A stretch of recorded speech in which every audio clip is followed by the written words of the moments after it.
Good morning, नमस्कार। आज फिर मैं आप लोगों के बीच आया हूँ स्वास्थ्य विषय पर बात करने। विषय है ऐसी बीमारी जिससे समाज में बहुत सारी भ्रांतियाँ, बहुत सारा डर है। उसी डर को कम करने के लिए, समाज में जागरूकता फैलाने के लिए मैं आपके बीच उपस्थित हुआ हूँ, बताने के लिए कि कैसे आप इस बीमारी से लड़ेंगे, कैसे आप इस बीमारी से बचेंगे। मैं चर्चा कर रहा हूँ HIV या एड्स के बारे में। HIV का नाम आपने सुना होगा, एड्स के बारे में आपने सुना होगा। समाज में इसके नाम से ही लोग डरने लगते हैं। किसी रोगी को देखते ही अनायास ही कानाफूसी चालू हो जाती है। सोचते हैं कि अरे बाप से मैं तो देखूंगा तो मुझे एड्स हो जाएगा, HIV का संक्रमण हो जाएगा, परंतु ऐसा नहीं है। आइए इसी की बात करते हैं। आज संपूर्ण विश्व में विश्व AIDS day, world AIDS day मनाया जा रहा है।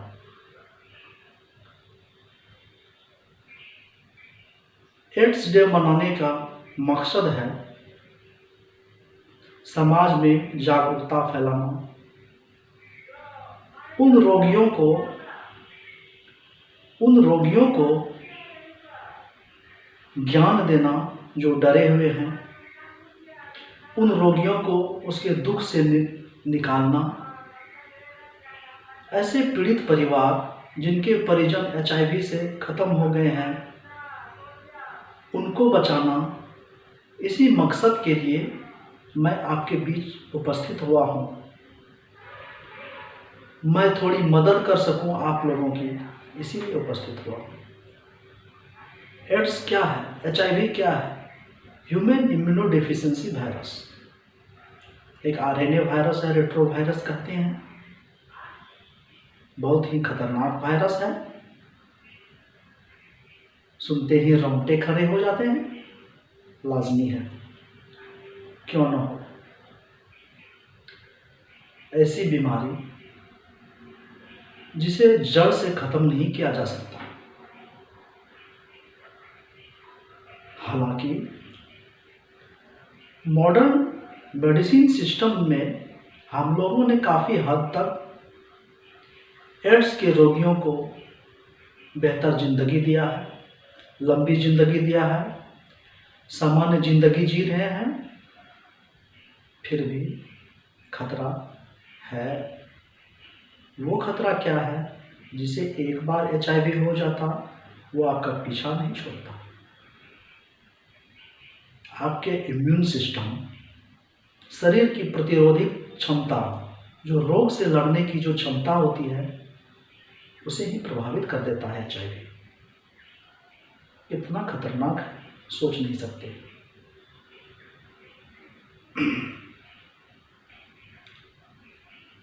आपकी जिंदगी जो सामान्य चल रही थी, अब वो सामान्य नहीं रहती। आपके अंदर एक डर समा जाता है कि अब क्या होगा, अब क्या होगा, क्या मैं बचूंगा, क्या मैं मरूंगा। इसी कष्ट में आप जीते रहते हैं। तो आइए बताते हैं इसके बारे में। ये HIV इन्फेक्शन संपूर्ण विश्व को तबाह कर रहा है। बात उन दिनों की थी, 1970-1980 के दशक की बात है, जब पहली बार बहुत तेज़ी से ये वायरस विश्व को निकलने के लिए आगे बढ़ गया। हमारे पास हथियार नहीं थे लड़ने के लिए, मेडिसिन्स नहीं थे, और साइंटिस्ट ने, डॉक्टरों ने बेहतर मेडिसिन्स बनाए। आज हमारे पास बेहतर मेडिसिन है और हम इसको बखूबी लड़ रहे हैं। प्रयास है कि इसे जड़ से ख़त्म किया जा सके, परंतु अभी तक संभव नहीं हो सका है। लेकिन हम रोग को काबू में कर सकते हैं, जिंदगी को बढ़ा सकते हैं, उसके जिंदगी को संवार सकते हैं। बड़े देशों में, डेवलप्ड कंट्रीज में काफ़ी एड्स के रोगी हैं, परंतु वे सामान्य जीवन जी रहे हैं। 7 लोगों में से 1 लोगों को यह भी पता नहीं है कि उसे HIV हुआ है, खुशहाली से ज़िंदगी जी रहे हैं।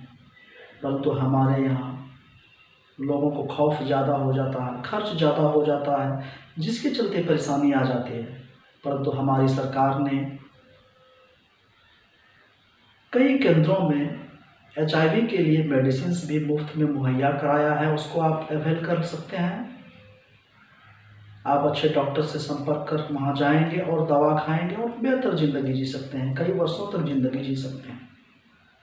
तो पहले जानते हैं कि ये HIV कैसे फैलता है, इसका संक्रमण कैसे होता है।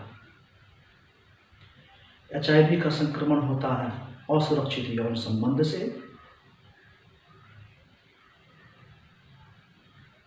खून के माध्यम से ये फैल सकता है, वीर्य के माध्यम से फैल सकता है, गर्भवती माता से शिशु में फैल सकता है। असुरक्षित यौन संबंध की बात करते हैं, मल्टीपल पार्टनर्स, बहुत सारे पार्टनर्स के साथ सेक्स करते हैं, असुरक्षित सेक्स करते हैं, पता नहीं है कि वो एड्स से पीड़ित है, HIV से संक्रमित है, उसके साथ सेक्स करते हैं, उसे भी वो बीमारी हो सकती है। कंडोम का प्रयोग नहीं करते हैं, हम लोग कहते हैं डबल कंडोम्स पहने, सेक्स के दौरान अनजान लोगों के साथ सेक्स स्थापित ना करें। थोड़ी खुशी आपके जीवन में एक लंबा दुख दे सकता है, क्यों ना उससे बचें। ड्रग एब्यूजर्स है, बहुत सारे ड्रग्स लेते हैं, नीडल को शेयर करते हैं, सिरिंज को शेयर करते हैं एक दूसरे को, उसी से दवा लेते हैं, एड्स हो जाता है। शेविंग कराने जाते हैं, सैलून में बाल कटवाने जाते हैं, उसी ब्लेड का यूज करते हैं बार बार, उससे भी हो सकता है। यानी कि किसी भी स्थिति में ब्लड आपके शरीर में अगर आ जाता है संक्रमित व्यक्ति के ब्लड के संपर्क में, तो आपको भी एड्स हो सकता है। ब्लड ट्रांसफ्यूजन होता है बिना जांच के, कई जगहों में ब्लड ट्रांसफ्यूज कर दी जाती है, खून चढ़ा दिया जाता है, तो वो उसमें सतर्कता बरतनी चाहिए, लैब को ध्यान देना चाहिए, जीवन अनमोल है। सेक्स करते हैं, गुदा सेक्स करते हैं, योनि सेक्स करते हैं, ओरल सेक्स करते हैं, अगर आपके पार्टनर को HIV है तो आपको भी हो सकता है। अगर आपको HIV है तो अपने पार्टनर्स को ज़रूर बता दें कि उसे भी HIV हो सकता है। अगर किसी के साथ आपने पहले सेक्स किया है उसे भी अवेयर कर दें कि मैं पॉजिटिव आया हूँ, आप भी जांच करवा लो, जरूरी है। गर्भवती महिलाएं हैं, लैब टेस्ट में पॉजिटिव आ गया है, तुरंत दवा चालू कर दें, उसके बच्चों को भी एड्स हो सकता है, HIV का संक्रमण हो सकता है। गर्भावस्था के दौरान, डिलीवरी के दौरान या स्तनपान के दौरान भी हो सकता है।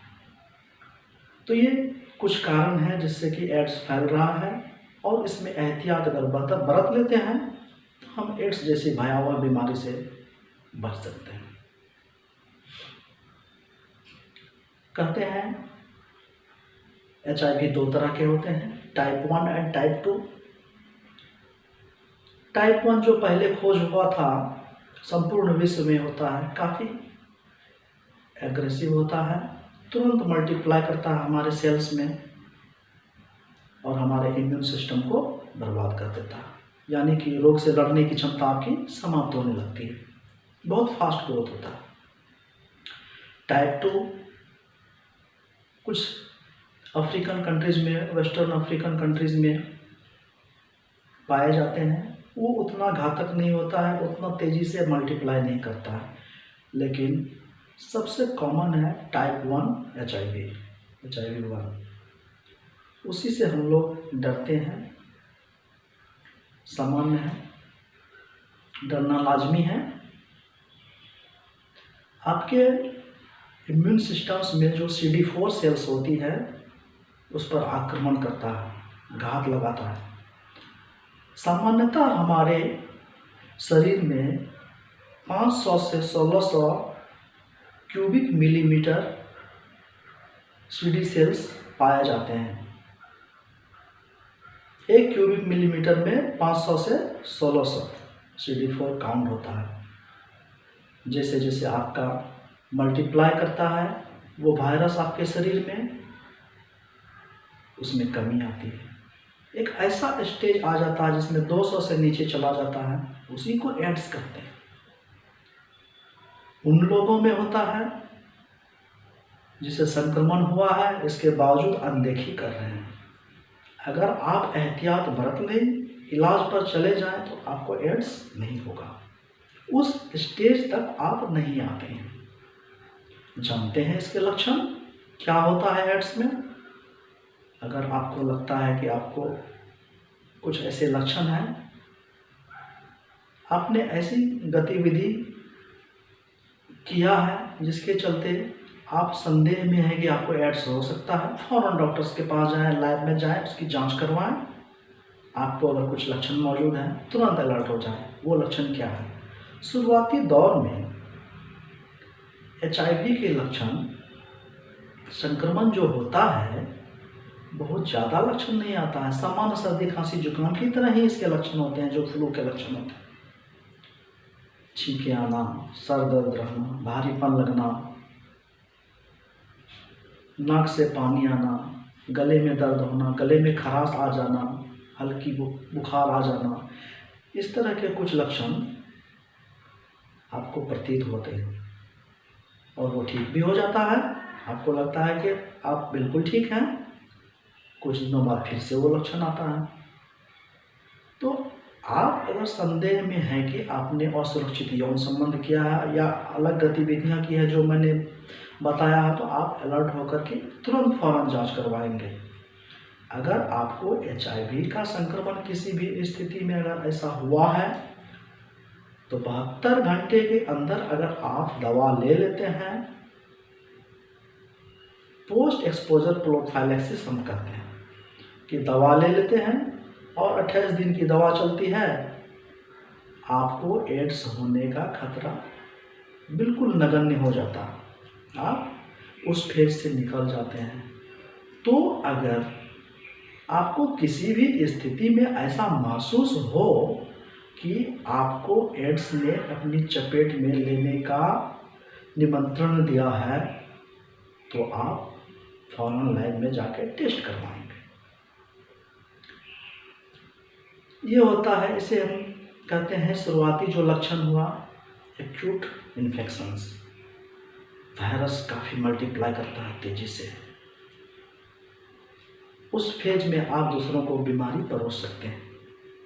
फिर धीरे धीरे आप सामान्य हो जाते हैं, मल्टीप्लाई होते रहता है आपके शरीर में, CD4 सेल्स घटते जाता है। धीरे धीरे CD4 जैसे कम होने लगता है, आप में कुछ लक्षण प्रतीत होने लगते हैं। अगर इलाज नहीं करवाते हैं तो देर नहीं लगती आपके एड्स के स्टेज तक आने में। 2 से 3 साल या 5 साल में आपको फुल्ली डेवलप्ड एड्स हो जाता है। एक्वायर्ड इम्यूनोडेफिशिएंसी सिंड्रोम कहते हैं। जब वो हो जाएगा तब फिर जिंदगी आपकी उतनी आसान नहीं रहेगी। आप मौत के मुंह पर खेल रहे होंगे। आप दवा लेते हैं, शुरू कर देते हैं, जांच हो गया, अब दवाई लेना चालू कर दिया, तब आप नॉर्मल जिंदगी कई साल तक सामान्य जिंदगी जी सकते हैं। इसलिए डरे नहीं। अगर आपको ऐसा हुआ है तो फौरन डॉक्टर्स के संपर्क में जाएं, दवाई चालू कर दें। आप 10 से 20 साल या सामान्य जिंदगी जी सकते हैं दवा के साथ। तो जरूर करें। अब बात करता हूँ, जैसे जैसे बढ़ता है आपके CD4 सेल्स काउंट कम होते हैं, प्रतिरोधक क्षमता शरीर की कम होती है, आपको इन्फेक्शन होना, संक्रमण होना शुरू हो जाता है। आपकी सभी तरह की शरीर के कार्यकलाप बाधित होने लगते हैं। पेट लूज मोशन शुरू होता है, लंबे समय तक बार बार आपका पेट खराब रहता है, पतला पैखाना होता है, बार बार पैखाना जाते हैं, बार बार खांसी होती है, खांसी ठीक नहीं हो रहा, ठीक हो रहा है फिर हो रहा है, निमोनिया हो जा रहा है, गले में खराश हो जा रहा है, कैंडिडा इन्फेक्शंस हो रहा है, मुंह में उजले उजले छाले पड़ रहे हैं, मोटी परत जम गई है, उसको स्क्रैप करते हैं, उसको खरोचते हैं, खून आ जा रहा है, आपके योनि में इन्फेक्शंस हो जा रहा है। मतलब कई तरह की समस्याएं एक साथ आपको घेर लेती है। वजन घट रहा है, सुस्ती में छाए हुए हैं, सोए हुए रहते हैं, डिप्रेशन में आ गए हैं, आपका ब्रेन काम नहीं कर रहा है, याददाश्त उतना तीक्ष्ण अब नहीं रह गया है। कई तरह की समस्याएं एक साथ आप घिर जाते हैं। मल्टीपल डिसऑर्डर्स एक साथ हो गया, यही एड्स है। अनेकों सिस्टम आपके डिस्टर्ब हो गए, बुखार आ रहा है रात में, पसीना आ रहा है, वजन घट गया, तो आप अलर्ट हो जाएंगे, डॉक्टर से इलाज में चले जाएंगे। मैं तो कहता हूं कि इस स्टेज तक आने ही ना दे। अगर स्टार्ट में आप दवाई ले लेते हैं तो उस स्टेज तक आप पहुंचेंगे ही नहीं। अब थोड़ा मैं बात करूंगा डायबिटीज पेशेंट्स की, जिनको HIV का संक्रमण हुआ है। वो अन्य सामान्य लोगों की तुलना में, आम लोगों की तुलना में 4 गुना ज़्यादा डायबिटीज के रिस्क में रहते हैं, तो 4 गुना ज़्यादा डायबिटीज होने की संभावना है।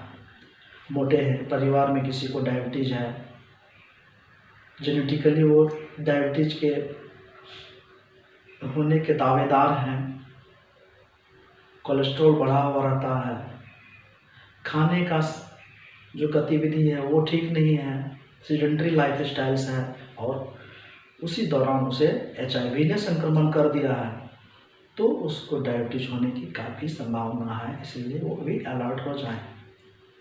अब HIV के पेशेंट्स हैं, उसको डायबिटीज हो गया तो उसको दवा में तब्दीली की भी ज़रूरत पड़ सकती है। जो नॉर्मल डायबिटीज के पेशेंट्स को दवा दे रहे हैं, अब वो दवा उसमें हो सकता है कि काम ना करे, उसके लिए अलग दवा की ज़रूरत पड़ सकती है। कई स्थिति में हम लोगों ने देखा है, मेडिकल कॉलेज में बहुत सारे HIV के संक्रमित पेशेंट्स आते हैं, तो उस स्थिति में जो दवा HIV की चलती है उसके चलते भी ब्लड शुगर बढ़ रहा है, हाइपरग्लाइसेमिया के स्टेज में जा रहे हैं। जब HIV का संक्रमण होता है, शरीर के बहुत सारे अंग में इन्फ्लामेशन, सूजन होने लगता है, उसके चलते भी डायबिटीज होने लगता है। और डायबिटिक पेशेंट्स हैं, उन्होंने असुरक्षित यौन संबंध स्थापित किया है या HIV के संक्रमण में किसी भी माध्यम से हुए हैं, तो नॉर्मल HIV की तुलना में पेशेंट्स में उन्हें लक्षण जल्दी आने की संभावना रहेगी और उसे कंट्रोल करने में दिक्कतें आएंगी। इसीलिए वो लोग डॉक्टर से जल्द संपर्क करेंगे। तो हम लोगों ने चर्चा किया इनके लक्षणों को, कैसे हम रोकेंगे इस महान जो राक्षस वाली प्रवृत्ति की जो बीमारी है, इसको हम लोग कैसे रोकेंगे। मैं बार बार कहता हूँ, असुरक्षित यौन संबंध ना करें, ब्लड ट्रांसफ्यूजन करने वक्त प्रॉपर गाइडलाइंस को फॉलो किया जाए, अच्छे लैब में उसका टेस्टिंग हो जाए। अगर किसी को HIV का संक्रमण हुआ है, फौरन वो डॉक्टर से संपर्क कर दवा ले ले। अगर कोई गर्भवती महिलाएं हैं, उसको HIV होता है, तो दवा के संपर्क में ले, बच्चों को HIV होने का खतरा घट जाएगा। डबल कंडोम्स का यूज करें। अगर किसी को हो जाता है तो अपने पार्टनर्स को उसके बारे में बताएं। बीमारी को छुपाएं नहीं, अपनों से नहीं छिपाएं, अपने परिवार से ना छुपाएं और समाज से ना छुपाएं। तो आपको HIV का संक्रमण नहीं होता है, सुखद हो। आप हाथ मिलाते हैं किसी से, HIV संक्रमण नहीं होता है। आप गले मिलते हैं, साथ खाना खाते हैं, साथ सोते हैं, साथ घूमते हैं, आपको HIV संक्रमण नहीं होता है। किसी को किस करते हैं, डीप किसिंग नहीं होना चाहिए, किस करते हैं, संक्रमण नहीं होता है। आप किसी से बात करते हैं, साथ हंसते हैं, साथ काम करते हैं, तो बिल्कुल नहीं घबराएं। उस स्थिति में एड्स या HIV का संक्रमण नहीं होता है, डरने की जरूरत नहीं है। हवा से, पानी से HIV का संक्रमण नहीं होता है। HIV का संक्रमण खून से होता है या आपके शरीर में जो स्राव होते हैं उसी से इसका संक्रमण फैलने का खतरा होता है। तो इस बात को भी जेहन में ध्यान रखना जरूरी है। जानकारी हासिल कर इससे हम निजात पा सकते हैं। वर्ल्ड एड्स डे है, विश्व एड्स दिवस है। जागरूकता फैलाएं, समाज में खुशियाँ बांटें। कुछ हम करें, कुछ आप करें, हमारी बातों को जन जन तक पहुँचाएं। हम इस महाकाल बीमारी से निजात पा सकते हैं, इसको काबू में कर सकते हैं, इसको समाज से दूर भगा सकते हैं। आइए संकल्प लें, इस विश्व एड्स दिवस पर हम इसकी जानकारी को जन जन तक पहुँचाएंगे। धन्यवाद।